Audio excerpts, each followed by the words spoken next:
فقاتل فی سبیل اللہ، قتال کے ضمن میں غالباً میرے نزدیک قرآن مجید کی سخت ترین آیت یہ ہے، لیکن اس میں سختی لفظی نہیں ہے، معنوی ہے۔ فقاتل فی سبیل اللہ، تو اے نبی آپ تو جنگ کریں اللہ کی راہ میں، لا تکلف الا نفسک، آپ پر کوئی ذمہ داری نہیں ہے سوائے اپنی ذات کے۔ وحرض المؤمنین، اہل ایمان کو جتنا بھی آپ اکسا سکے اکسا، اختیار تو نہیں، یعنی اگر کوئی اور نہیں نکلتا اکیلے نکلیے، جیسے کہ حضرت ابوبکر نے کہا بھی تھا جب کہا گیا کہ مانعین زکوٰۃ کے معاملے میں نرمی کیجیے، کوئی نہیں میرا ساتھ دے گا میں اکیلا جاؤں، یہ عظیمت۔ تو اے نبی آپ کو تو یہ کام کرنا، آپ کا تو فردی منصب ہی ہے، آپ کو ہم نے بھیجا اس لیے، هو الذی ارسل رسولہ بالہدی ودین الحق لیظہرہ علی الدین کلہ، آپ کو تو کرنا ہے۔ فقاتل فی سبیل اللہ لا تکلف الا نفسک، کوئی اور نہیں جا رہا ہے تو آپ پر ذمہ داری نہیں ہے۔ حرض المؤمنین، یہ حرض ضاد کے ساتھ ہے، ایک حرص ہے صاد کے ساتھ، ہارا صاد، حرص طمع،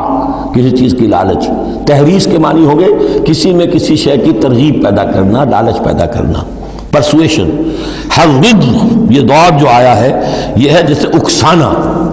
لوگوں کے جذبات کو جوش میں لانا، ایمان کے اندر ان کے جوش پیدا کرنا، یہ ہوگا یہ حرض، حرص سے یہ ضاد ایک نقطے سے بڑا فرق واقع ہوا ہے۔ وحرض المؤمنین عسى اللہ ان یکف باس الذین کفروا،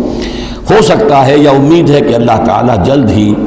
ان کافروں کی قوت کو روک دے، تھام لے، ان کی جنگ جو ابھی بڑی ان کی چلت پھرت ہو رہی ہے، ابھی یہ کچھ عرصے کی بات اور ہے، وہ وقت بس آیا چاہتا ہے کہ ان میں دم نہیں رہے گا، اس لیے کہ سن 5 میں، یوں سمجھیے یہ سن 4 میں نازل ہو رہی ہے سورہ نساء، سن 5 میں سورہ احزاب ہے، اور غزوہ احزاب کے بعد کہہ دیا تھا محمد رسول اللہ صلی اللہ علیہ وسلم نے کہ یہ آخری بار تھی کہ قریش ہم پر ہمراہ آور ہوئے۔ لن یغزوکم قریش بعد عامہم ھذا ولکنکم تغزونہم، اے مسلمانوں بس قریش کی بس ہو گئی ہے،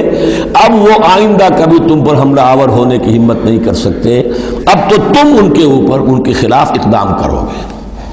اس لیے 6 سال میں اگلے سال آپ نے سفر کیا عمرے کا، ٹریٹی ہو گئی، انا فتحنا لک فتحا مبینا، صلح حدیبیہ، اور اس کے بعد 7ویں سال میں اللہ تعالیٰ نے فتح خیبر عطا فرما دی، اور 8ویں سال میں مکہ فتح ہو گیا، وہ ایک کے بعد دوسری جو تالے ہیں وہ کھلتے چلے گئے،